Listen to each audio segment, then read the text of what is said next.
Hello বন্ধুরা, এখন আমি দেখাবো কিভাবে ইনস্টাগ্রামে ডিপি চেঞ্জ করবেন। আর ভালো লাগলে আমার চ্যানেলটিকে প্লিজ একটি সাবস্ক্রাইব করে দিন এবং নতুন নতুন আপডেট পেতে হলে। চলুন ভিডিওটা শুরু করি।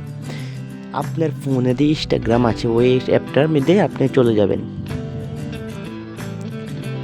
যেমন আমি চলে যাচ্ছি অ্যাপটার ভিতরে। যাওয়ার পরে দেখেন কর্নারের নিচে একটা প্রোফাইলের অপশান আছে, এই অপশানটা টিপ দিয়ে দেবেন। টিপ দেওয়ার পরে দেখেন এডিট প্রোফাইল নিচে এদিকে লেখা আছে, দেখেন এডিট প্রোফাইল, এই প্রোফাইলটা টিপ দিয়ে দেবেন। দেওয়ার পরে দেখেন আপনার যে ডিপিটা ওইটার মধ্যে টিপ দিয়ে দেবেন একটা। ক্লিক করার পরে এখানে দেখেন চুজ ফর গ্যালারি, এই গ্যালারির অপশানে একটা টিপ দিয়ে দেবেন।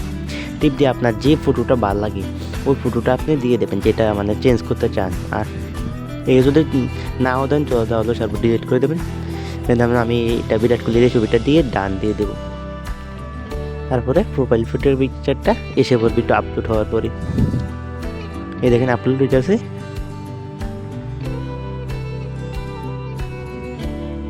দেখেন প্রোফাইল পিকচারটা এসে পড়েছে। আর ভালো লাগলে একটা লাইক, একটা সাবস্ক্রাইব করে দিন। আর কীভাবে এডিট করবেন ফটো এরপরে